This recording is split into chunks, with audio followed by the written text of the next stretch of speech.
My fiancée went live on girls' night, trashing me to her friends, unaware I was watching. She laughed. He's so clueless. I replied in the live chat, am I? Then I ended the engagement publicly in the comments. She was panicking, trying to end the live stream as she realized what happened. I, 32M, am still kinda reeling, but also weirdly calm. Last night was supposed to be Rachel's 29F girls' night. We're getting married in 6 months. I was at home, scrolling through social media, bored. Her friend, Carolyn, who I've always found a bit much, went live. The title was Spilling Tea, Pre-Wedding Shenanigans. Curiosity killed the cat, right? I clicked, and there was Rachel, front and center. Glass of wine in hand, laughing her head off with Carolyn, and 2 other friends, Janet and Maria. At first, it was generic wedding stress stuff. Venue deposits, dress fittings. Then Carolyn nudged Rachel. So come on, how's Mr. Perfect really holding up with all this? Is he still doing that adorable, heavy sarcasm thing where he double checks every spreadsheet? Rachel snorted. Oh my God, Patrick? He's so clueless. Thinks this whole wedding is just ticking boxes, budgets, timelines. He has no idea about the real stuff. Janet chimed in.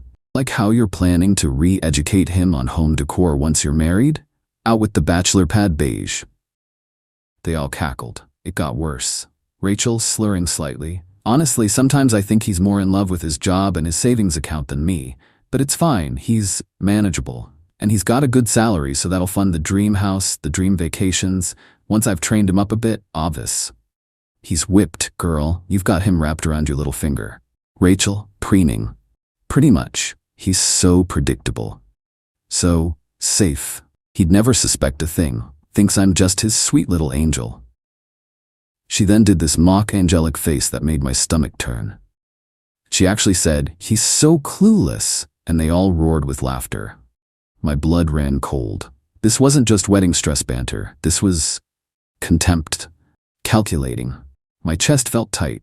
I wasn't angry, not then. It was more like a switch flipped. That cold, clear, oh, this is what's happening feeling. I typed in the live chat under my actual account name, am I? The comments were flying by, but Carolyn saw it. Her eyes widened. Rachel, she muttered, pointing to the screen. Rachel leaned in, squinting. Her smile froze. Then, pure, unadulterated panic. Her face went white. Oh my God, Patrick! I typed again. Rachel, since you're sharing with everyone, let's be clear. The wedding is off. Engagement over. You can keep the dream house funded by someone else. Have a good night. She started fumbling with her phone, desperately trying to end the live. Her hands were shaking. Carolyn, stop it. End the stream. End it. The last thing I saw before it cut off was her face, a mask of horror, staring at her friends who looked equally stunned. My phone immediately started blowing up. Rachel, her mom, Carolyn. I ignored them, blocked Carolyn, turned off my phone, poured myself a stiff drink, sat there in the quiet. The ring, a custom piece we designed, felt heavy on my coffee table where I'd just placed it. 15 minutes later, my doorbell rang. Rachel, mascara streaking, looking like a mess. Her mom, Deborah, was with her, looking furious. Rachel, voice cracking, Patrick, please, it was a joke. Just stupid girl talk, it didn't mean anything. Deborah, stepping forward, young man, you have humiliated my daughter. Over a silly prank, you can't just call off a wedding in a comment section. I looked at Rachel. Was it a joke when you said I was clueless? Manageable? That my only value was my salary? No, I mean, yes, I said it, but it was the wine, and Carolyn egging me on. You know I love you. Me, calm? I don't think you do, Rachel. And I certainly don't love the person I just saw in that video. This is outrageous. We have deposits paid, guests invited. You are going to fix this, Patrick. Rachel is a good girl. She was just letting off steam. Deborah, with all due respect, your daughter publicly humiliated me and outlined her plans to use me. The only thing to fix is disentangling our lives. The wedding is off. That's final. Rachel started sobbing. My dress, the venue, my friends all saw. You've ruined everything. Me? You did that, Rachel, when you decided to broadcast your true feelings to the world. I told them to leave. Deborah kept screeching about money and reputation. Rachel just cried. Eventually they left. My phone is still going wild. Texts from her friends, some angry, some confused. I don't feel much, just empty and weirdly resolved. I need to call my lawyer tomorrow, and the venue, and everyone else. This is going to be a mess. But better a mess now than a disaster of a marriage. Update 1. Wow. What a fortnight. Thanks for all the messages. Do most of you get it? Some of you think I was harsh? Fair enough, but you weren't on the other side of that screen. So the fallout. Rachel didn't take final as final. The day after the live stream incident, as I now call it, she and Deborah showed up at my work, my actual office, caused a scene in the lobby. Rachel crying, Deborah demanding to speak to my boss to make him see sense. Security had to escort them out. My boss, thankfully, is a decent guy, heard the short version from me later, and just said, "Handle your personal life, Patrick, but not in my lobby." Mortifying. Then came the demands. Through her newly acquired lawyer, a Mr. Samuel, apparently, I owed her for emotional distress and public humiliation, and for all non-refundable wedding expenses. The sheer audacity. Mr. Samuel sent a letter demanding I pay her $10,000 for the deposits she, read, her parents mostly, and some of my contributions paid, plus an additional $5,000 for her suffering. My lawyer, Miss Christine, who is a shark, bless her, basically laughed, sent back a very polite letter stating that Rachel voluntarily and publicly breached the implicit terms of our engagement agreement by, and I quote, publicly defaming and expressing contempt for my client, thereby demonstrating a clear lack of intent to enter into the marriage in good faith. We also pointed out that she was the one who broadcast her intentions to an audience. The entitlement from Rachel's side is just staggering. She genuinely seems to believe she did nothing wrong. Her main supporter, Carolyn, has been all over social media with vague posts about toxic men, and some people can't handle strong women. Lol. Okay, Carolyn, Rachel's dad, Gregory, actually called me. He's always been a quiet, reasonable guy. He sounded tired. Patrick, son, I know Rachel messed up badly. But it's a disaster. Her mother is beside herself. Can't we find a compromise? Some way to lessen the public shame?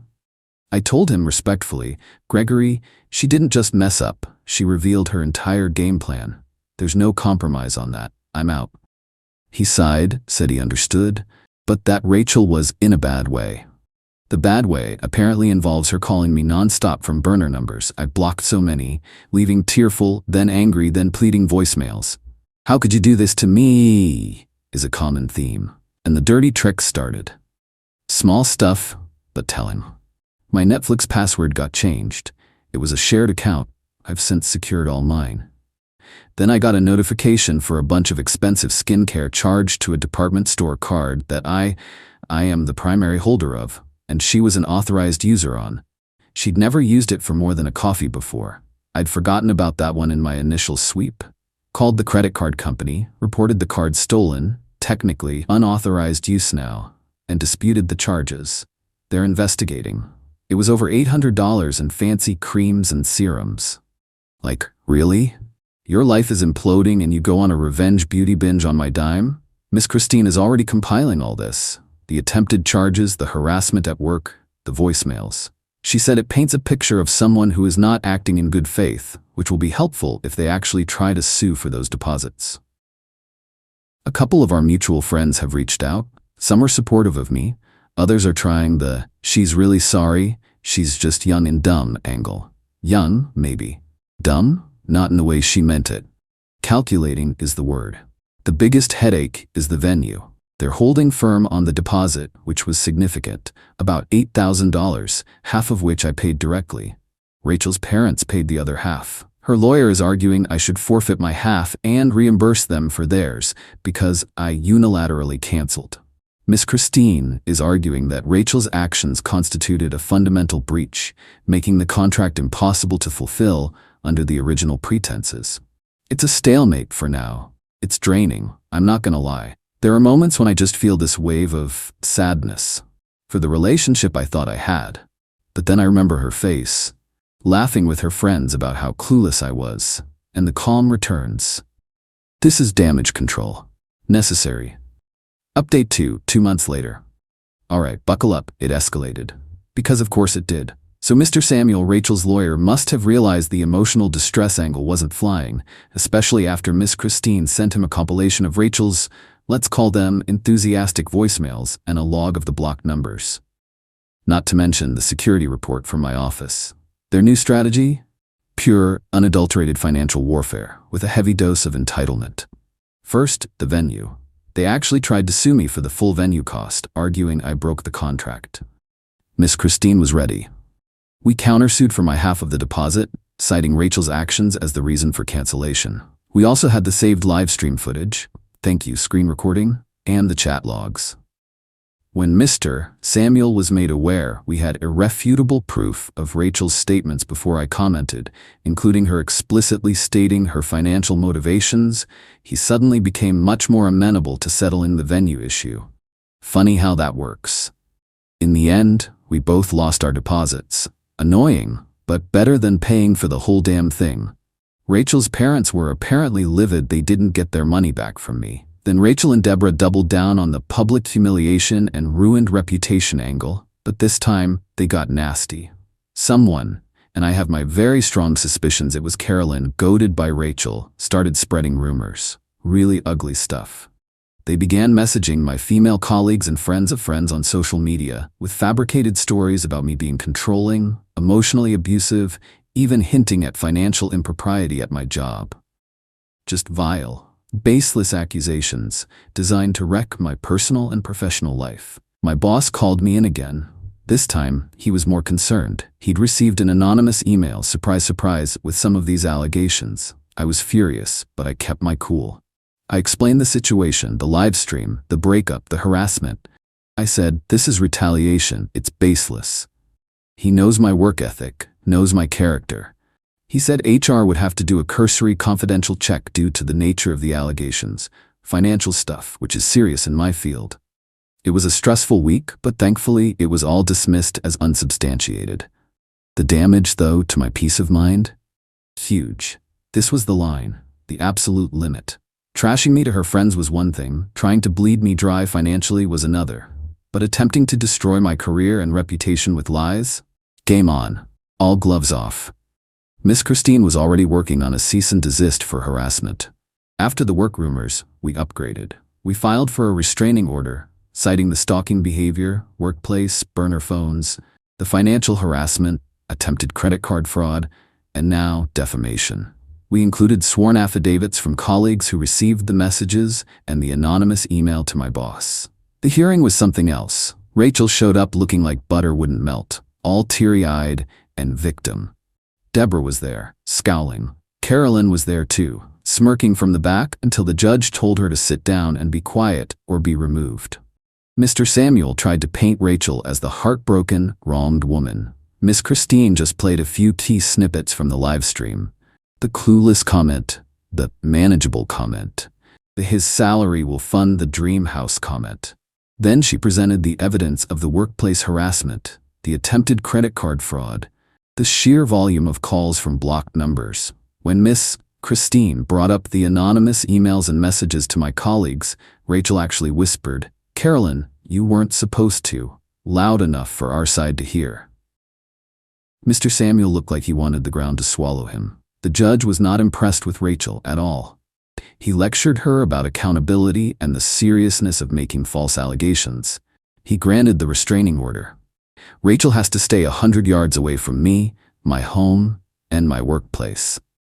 No contact, direct or indirect. That means no more calls, no texts, no social media messages, and critically, no getting her friends to do her dirty work. Carolyn looked like she'd swallowed a wasp when that part was read out. The look on Rachel's face when the restraining order was granted? Pure shock. Like she genuinely couldn't believe there were consequences. Deborah was sputtering about appealing. As for the revenge part, it wasn't about theatrics, it was about precision. The live stream. That video is saved, backed up in multiple locations. It's a permanent reminder of what she did, and an instant credibility killer for any victim narrative she tries to spin. Financial cutoff. Beyond the initial card cancellations, I made sure every single financial entanglement was severed. Any joint bills were switched to my name and her access removed, or vice versa if it was predominantly hers. She wanted to be independent? Granted. Legal shield. The restraining order is ironclad. Any attempt to harass me now has immediate legal repercussions. Miss Christine also sent Mr. Samuel a very strongly worded letter outlining potential civil action for defamation if any further false statements are made by Rachel or anyone demonstrably acting on her behalf. We named Carolyn specifically as a person of interest in that letter regarding the rumor spreading. Heard through the grapevine, Carolyn is now terrified of being sued. Social circle cleanup. The friends who tried to defend her or pressure me, politely but firmly cut off. I don't need that kind of judgment or flying monkey behavior in my life. The ones who supported me? They're gold. The aftermath? Rachel is apparently a mess. Her parents are furious with her for the legal costs and the restraining order, which is now a public record. The dream wedding savings are gone, eaten up by lawyers and lost deposits. Heard she had to move back in with her parents because her part-time job doesn't cover her lifestyle, especially now that my clueless salary isn't in the picture. There was no dramatic, "I hope you learned your lesson" speech from me. Just the cold, hard reality of her actions hitting her. Orchestrated by the legal system she inadvertently invoked. She wanted to play games. She found out I knew the rules better. I'm not happy about this. There's a lingering bitterness, but there's also peace. The constant barrage has stopped. I can breathe. I'm focusing on my work, my real friends, and rebuilding. It'll take time to trust someone like that again, but that's a problem for future Patrick. Present Patrick is just glad the circus has finally left town, even if I had to legally compel them to pack their tents. She thought I was clueless. Turns out she was the one who had no idea what she was getting herself into.